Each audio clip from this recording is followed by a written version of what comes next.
What is up, witchy friends? Welcome back to my channel. My name is Jade, and welcome to Jaded Raven Witchery. Today, we're going to talk about the bare bones basics of correspondences. What you need to know about correspondences is simply this. No matter what type of magic you're working, whether it be sigil magic, candle magic, a full ritual, any type of spell work or spell crafting that you're doing, you're going to need to consider correspondences. Now, what are correspondences?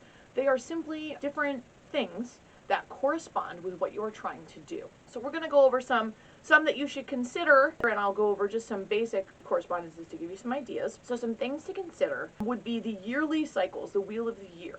Certain times are better for planting new seeds of intentions, while other times are better to harvest or end certain things. So the wheel of the year, yearly cycles and seasons are one thing to consider. Another thing would be the moon cycles of every month.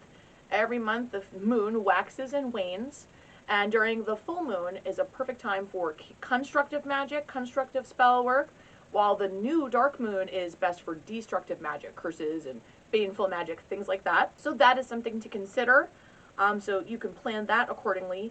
There's also the planetary movements, different days and times associated with planetary movement. Now, if you learn the attributes of the planets, this can be very helpful because you can get apps on your phone that tell you the planetary hours every day. So if you're working with love magic, say, you would wait till the hour of Venus, right, who is known for love energy, and that is when you would perform that magical working. It's literally that simple. So yearly cycles, moon cycles, planetary movements, different days of the week, different times of the day. Also, the different colors that you're using, whether it be for candle magic or different ink, or what you're wearing, that can be something interesting and important as well. Numerology and the magic of numbers, again, depending on what you're doing, that can be important as well. And of course, the obvious things, the elements, the directions, your tools. Are there any associating which elements and direction is it most associated with? Are there other correspondences that might help you? This might help plan out the ritual if there's certain tools that are associated with what you're trying to do, as swords are associated with air, you know, and you're trying to do something where you're trying to affect your thoughts and coming up with new ideas. You would want to definitely use your dagger, your athame, your sword in a ritual working like that. Whereas if you are doing love or lust magic, you could want to use your wand and or your chalice, because those two combined especially are a very fertile, sexual type of magical energy. And so things like that can be considered as well, as how you're going to set up your ritual and how you're going to lay things out and how you want to do things. Other things to basically consider besides all of those are basically the things that you probably think about first. Which herbs correspond? Which oils? Which crystals? Which deities? Which incenses? You know, so all of these things are to be considered when crafting magical spellworks and rituals. So you don't have to consider every single one of these things. That may be overkill.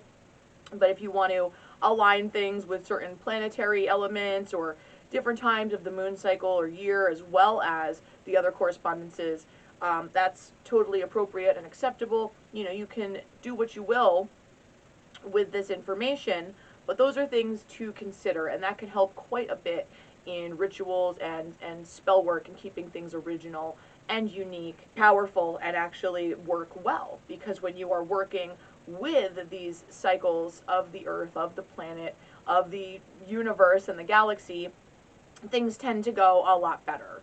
And you can also incorporate different deities that you may want to work with and stuff like that.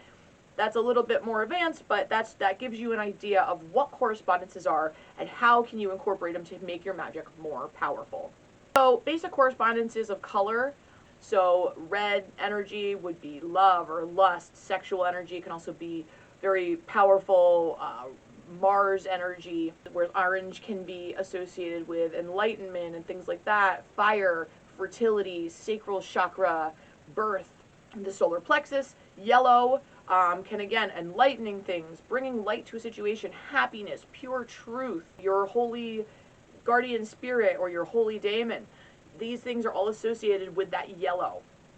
Greens are associated with the heart, also nature, fertility, luck and abundance, money. Green is great for stuff like that. So is gold, Gold is a nice color for luck, abundance, and money as well, which can be kind of correlated with yellow.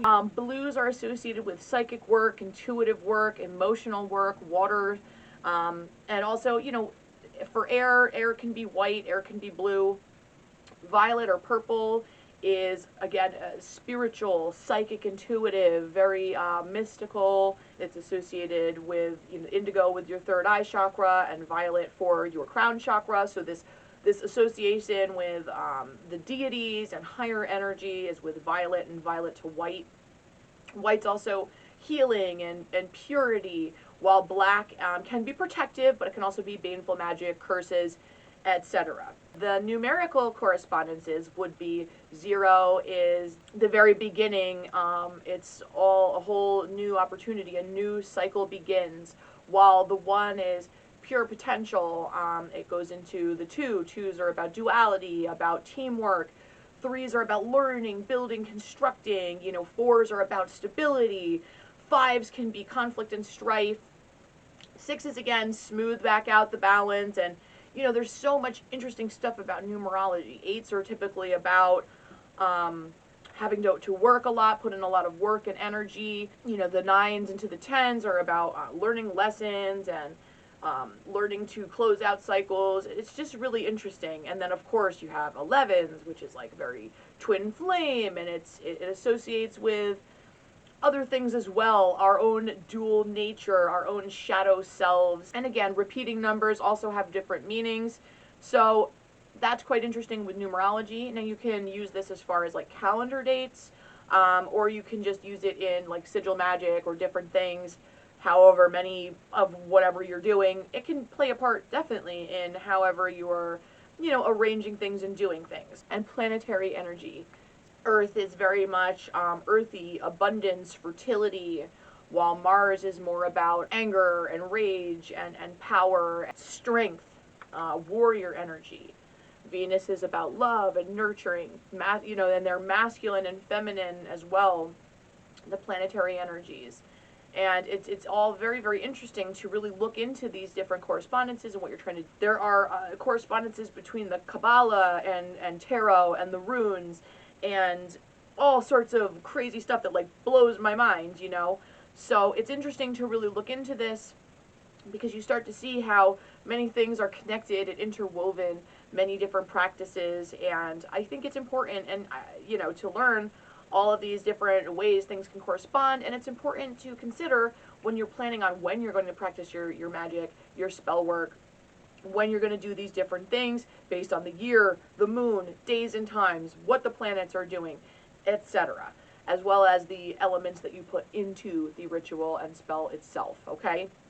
So I hope that that was helpful for you guys. As always, make sure you like, share, comment, subscribe for more. Also, make sure you check me out reading tarot on Star, Moon, and Sun Tarot. You can also follow me on Instagram. And yeah, check the description box below for more information on stuff like that. Alright, much love to you all. Bye!